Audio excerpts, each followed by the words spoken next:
Is there such a thing as a perfect campaign? Could a good news story fall from the stars and be truly magical? Go!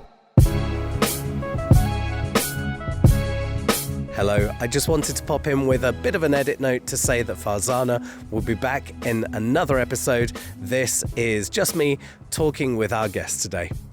Hello and welcome to Fuse from PRCA, the podcast for marketers, communicators and professionals in public relations. My name's Dan Gold, and on today's episode we are looking at possibly one of the most magical campaigns of all time. Now, over the decades, the marketing, communications and PR industries have been no strangers to the power of media monitoring, but as the democratization of the internet and the evolution of platforms such as Facebook, Twitter and Instagram has meant that social listening has become a critical tool for trend watching and reputational scans, we take a look at what happens when a good news story evolves right in front of a brand's very eyes. Mpumelelo Zondi is head of brand for Edelman Africa and global client lead. Based in South Africa, he is charged with leading, managing and growing Edelman's brand business across the continent, while also helping some of Edelman's global clients expand into multiple markets across Africa and the Middle East. Leading clients such as Unilever, Liberty, Bacardi and the world's largest tea business, Ecoterra, Mpumi is using his experience in communications, strategy, marketing, advertising, creative and entrepreneurship to help support Edelman's brand clients across the globe. With an over 22-year track record in communicating and advertising, starting his career at the Juniper Drawing Room, working on the Nike account and then going on to manage clients such as Castle Light, Castle, Edgar's, Old Mutual, Holland and Santam Insurance. He has worked at leading advertising agencies such as Ogilvy, Draft FCB, M&C Saatchi, Able and Joe Public. It's my honour to welcome you to Fuse. Thank you so much for joining us. No, it's a pleasure. Thank you for having me. So before we talk about the KFC proposal, I read online that you describe yourself as a PR junkie. What is it about the creative brand PR world that brings you the most joy and maybe the greatest challenges? I think for me it's almost like the channel agnostic nature of PR, right? I come from majority of my career was in advertising, right? So I come from that world where it is, communication is designed specifically for a channel: television, print, radio, outdoor. So I think the thing that I've loved about making a move into the PR space is almost like the limitless nature of the channels available to communication. So I think that's also potentially the challenge, right? It's we can design communication for pretty much anything. Do you ever look at, in your normal, regular, everyday life, do you ever look at what you're consuming as a human being and go, I can't switch off. I look at this through such a lens now that it's really hard to separate judgment of campaigns, judgment of communication, and just going, do you know what? I'm just going to enjoy this. Yeah, I think that's sometimes a conscious decision you have to make, right? Like this, I love this. So you every piece of communication you see, every campaign you see, human dynamics on their own are just, for me, I'm always studying, I'm always fascinated. I think I probably got into this because I love the study of human behavior. I guess it's like professional people watching, and I love that. So yeah, I think there is a part where you get to a place where you need to train your mind to actually switch off from being a communication specialist to just a human being, It's a challenge at times, let's face it. So talking about watching people, talking about relationships, talking about how people interact, the KFC proposal, it was a hugely successful campaign, but how did it come to the attention of KFC and Edelman Africa? And for you, what truly made it stand out? That is a lovely question. I think first off, if I think about it, when I go back to it, and even during the time, I struggle to call it a campaign. Because I think like campaign kind of, I think, assumes pre-planning, right? Um, and I think for me, the thing that makes the case so interesting is kind of its organic nature, right? Um, Even when we're in the midst of us, I don't think that we had any idea how big it was going to become, right? And I think, you asked this question of what do I think made it unique. I think what made it unique is that it's honestly a human interest story. It's true, right? It's I mean, it was a moment in time between two people, and it captured the country. So for me, I think what was interesting is being part of that process. And I think, I mean, think about this, Dan. So if you look at the actual storyline itself, right? Um, you are, a South African guy. Name is Hector. You are, for all purposes, you're not rich. You're poor. To have kind of a simplistic way of looking at it. And you're in love with your lady, right? You want to get married. You want to propose your love. And if you really think about it, the best you could do, because you have so little, is to take it to a KFC to propose, which, let's be honest, from a KFC point of view, it's not the most romantic um, place to do that in. And I think that was potentially part of what fanned the kind of human interest story. So I think if you look at that, even when I go back and I think about it, it's you kind of get a lump in your throat, because it's such a sweet, simple story, right? Take it to KFC, and over like a box meal, you get on your knees and you propose. You know what I mean? That's a Hollywood level, romantic rom-com story. And I think that for me is what made it so interesting, is that people connected with it, because I think we can all see ourselves in it. Number one, someone needs to make this into a movie, and if this isn't a Hallmark movie at some point, I will be disappointed. And secondly, the way in which, as I've read it, that Hector went to the team behind the counter and said, "Hey, I need your help with this, with putting the ring in the box," and it's like I admire that there's all the steps of, I wish we had done that. Hector kind of leads us in. He's got another level of being a romantic that many of us aspire to be. So that, I think, creates that human interest as well. So this happens. Photos were taken, and that creates signals online, if we want to talk in an industry way. So public interest starts to peak. What was the evaluation process to see whether this was something that was viable to get on the back of, or to evaluate risk? So I think for me, the again, the reason that I kind of always kind of stopped myself from looking at it as a campaign was because, if the approach was campaign specific, then the questions that you're asking me are very rational, and are very good questions. But I think for me, the nature of this. So if you look at the rollout, so you've got the actual proposal that happens, right? And if I go back now and remember the detail, there was someone in the restaurant who took the video, right? That person did not, from what I understand, didn't know. Well, actually, we know this because they didn't know Hector. Um, and and they took this video and then they posted it on their social media, right? And and through kind of social listening, as our team was kind of, um I guess, looking at what was happening in the social space from a KFC point of view, they naturally picked this up, right? And I think for me, one of the kind of critical points where I guess the campaign begins is that they chose to do something about it, which is, again, quite an important step, right?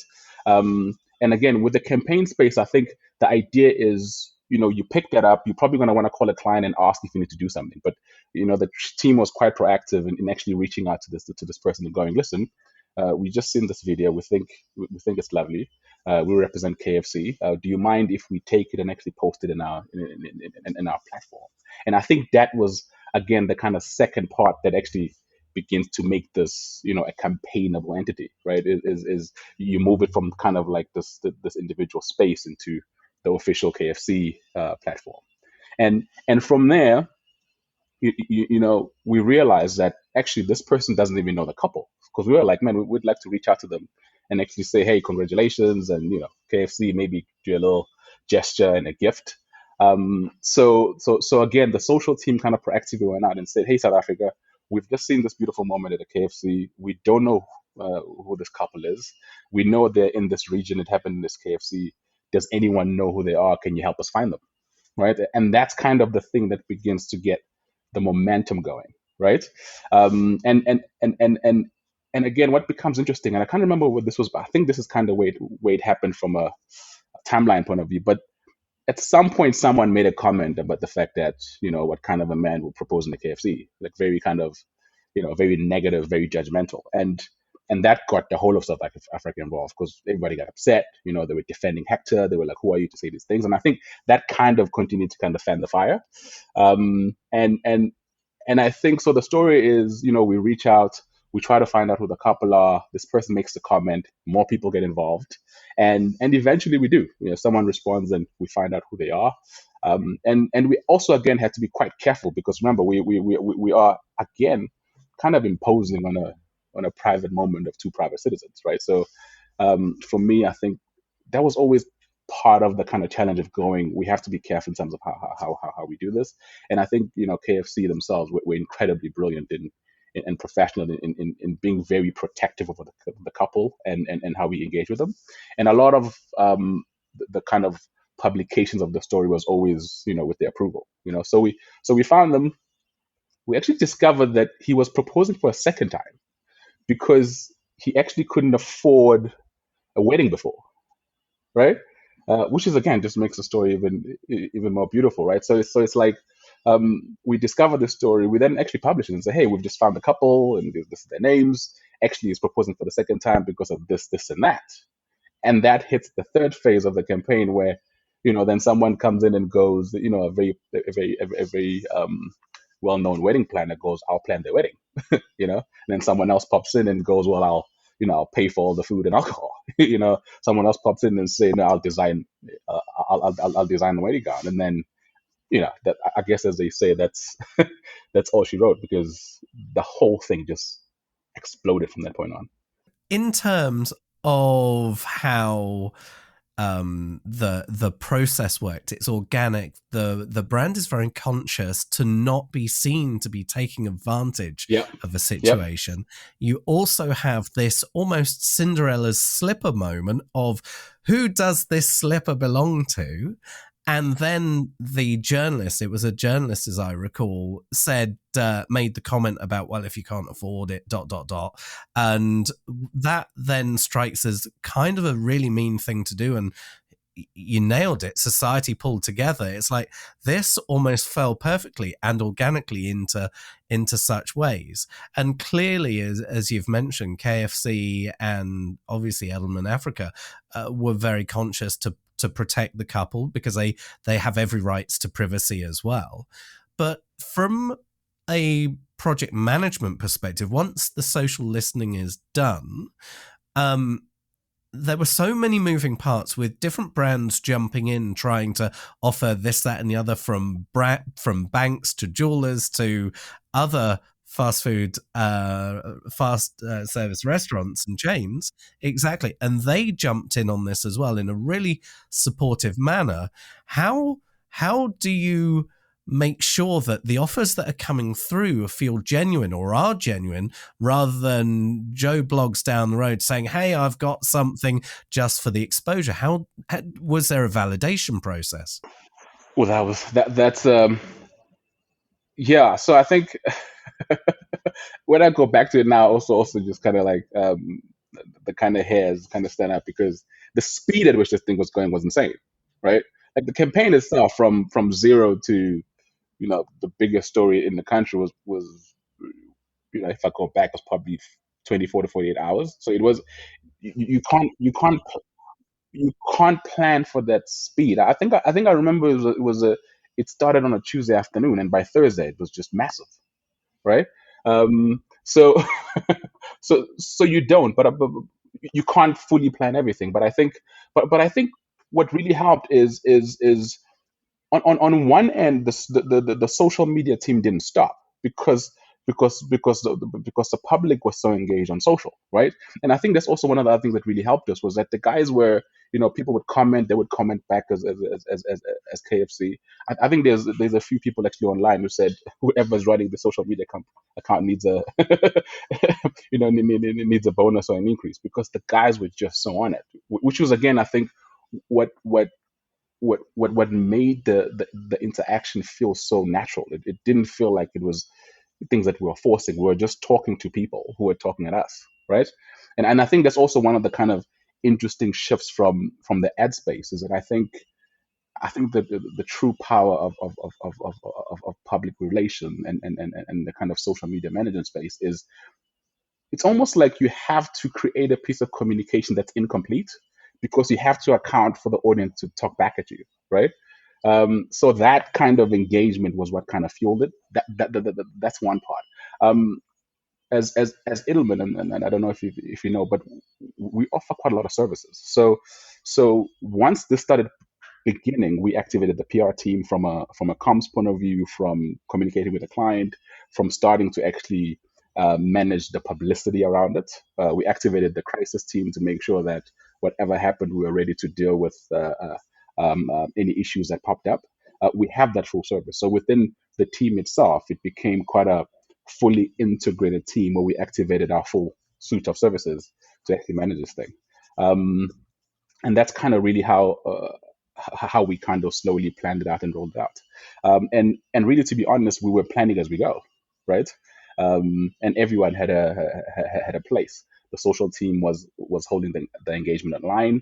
The PR team was managing the comms, the publicity, the newspapers, the stations, and all those kind of things. The crisis team was scenario planning for whatever may happen.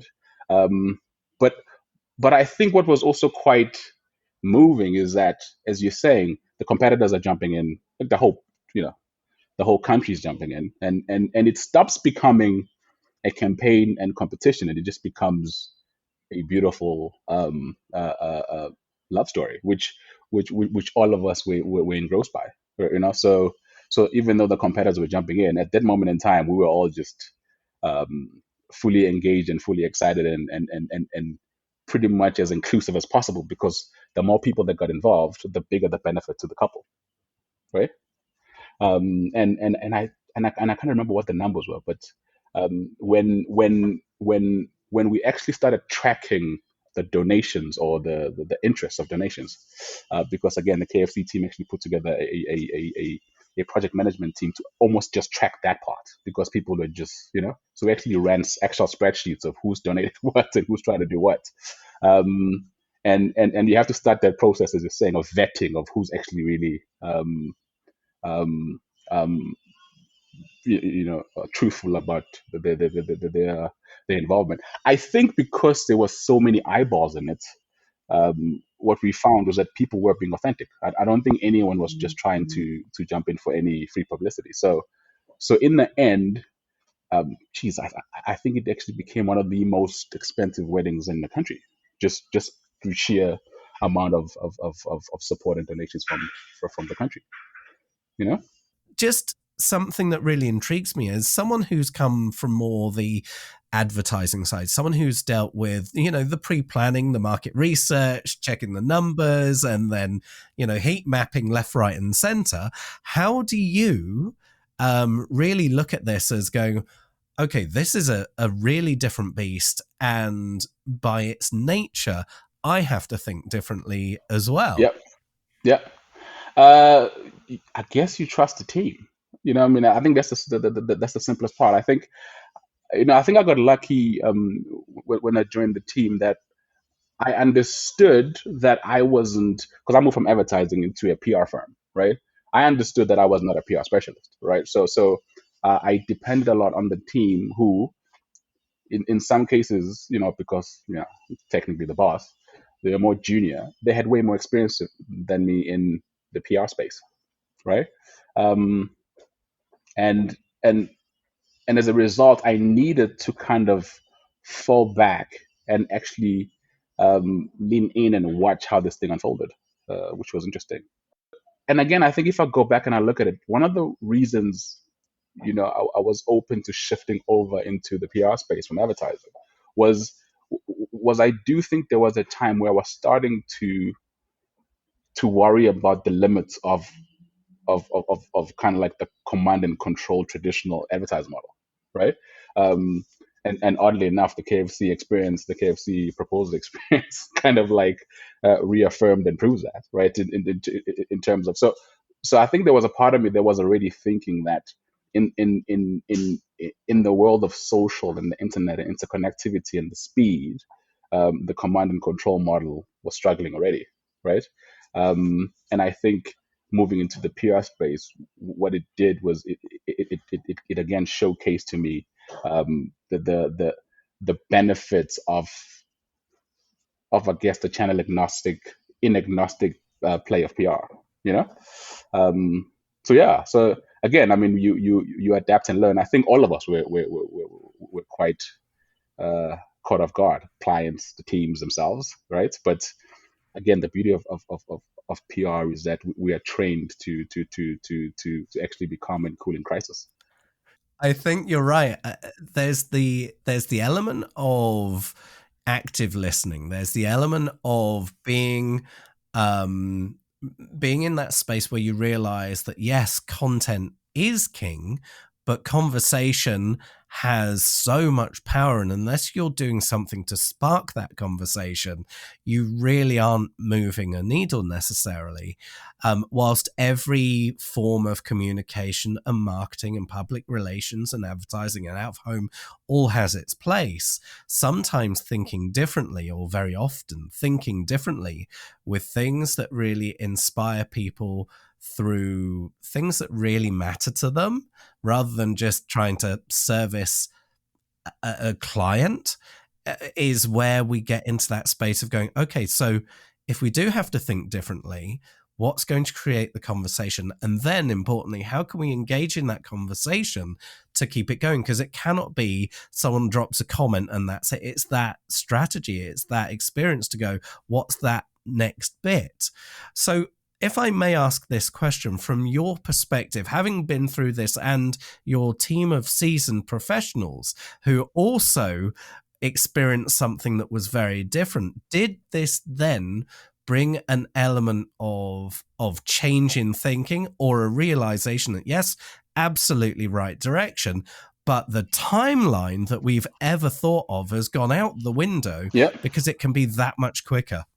It's interesting. So I'm gonna do a kind of plug of our Edelman Canada offices, because they actually did the Dove Gray campaign, which actually follows a very similar a kind of very similar structure, right? Social listening, you pick up something, you react, and boom, massive campaign, right? So look, again, I think for me to answer that question, again, because we're sitting in the PR space, which actually majority of the time you are dealing with crisis, there was already an internal understanding of how far things can go within the media space, right? So as I'm saying is that I think what did help us is that because we are a PR firm, and a huge part of our services sits in the crisis space where things can run away from you relatively quickly. We were, I think, already psychologically in that space. So it's like repurposing the tools that you've already got. Yeah, absolutely. Yeah, that's exactly what it is. So that ability to adapt at speed, I think already existed within. I think it already exists within the PR discipline, right? So I think what it did more than anything was confirm what we kind of already knew, but in a different space, right? That's why I'm saying to you, if I reference the Dove work, it literally was a kind of a very similar rollout in terms of you pick up something that's a true cultural tension and you do something about it, right? I mean, when I talk about it now, we call it moving at the speed of culture, because that's critically kind of how you have to think about this, you know. I think I hope you've trademarked that, because that's absolutely brilliant. Right. So it's a great idea. So how have you with your colleagues gone, okay, well, actually with this toolbox, with this ability to repurpose the crisis playbook, we can now go to other organizations and say, look, here's a campaign and this fits here, here, and here. But if there's then community pickup, we then activate with the lessons that we've learned. Part of this learning and part of the adaptation has actually been applied to how we think about brands, right? So when we talk to our clients, there's one kind of structure that we usually talk about, which is what we call, what at least I call it that now, is kind of what I call the trust gates. Is that in order for brands to kind of succeed, you need to understand that in order to build trust, there is a certain amount of gates you need to go through in order to increase your potential to build trust with the end consumer, right? So, gate one is ability. Does the brand do what it promises to do, right? And that's like phase one, because the reality of it is that right now in the competitive environments in which we operate in, most brands are kind of good at what they're supposed to do, because that's your ticket to the game, right? But the second part of it then becomes, does the brand reflect the culture in which it operates in, right? And this taps into the space of the speed of culture, right? And we found that when a brand can do that, you kind of increased your trust gains. But the last gate becomes, does that brand positively change the culture in a way that positively impacts society? Once you hit that third gate, you've kind of gone through the three gates, and therefore increase your potential to build trust, right? And all of these kind of take into account the culture work we do, the trust work we do, the speed of culture work we do, the power of and the importance of culture in not only building brand relevance, but very culturally relevant pieces of communication, depending on where you are. And with all of that, you've got to obviously remain very, and I hate to use the word authentic, because it's one of the most misused words, but you have to stick to the values and align with those audiences and make sure that there's not a gap in between, as my mouth falls over. So before we depart, I want to firstly for everyone to go and look. It's already been in the notes, but if you've just hit play on this episode, search for hashtag KFC proposal to look at the campaign as it happened. And I have to say, we'll put a link into this as well. The campaign highlights / rap video with all of the highlights from Edelman Africa was just also a great showreel piece of material that I encourage everyone to have a look at, because in that there are lots of the posts from other brands all coming together and demonstrating that supportiveness. And obviously from our perspective, I know it's second anniversary time for them, but Hector and Nonclancla, congratulations to you if you ever see this. Mpumi, how could people find out more about you, get in touch on the socials? How could they do that? I'm probably terrible in those. I think my LinkedIn and my Instagram, my full name, Mpumelelo Zondi, you can pick it up. Kind of as I'm learning the space, I'm trying to kind of invest more in I guess being more active in that space as well. So LinkedIn, I've tried to showcase specifically just some of the experiences I'm having.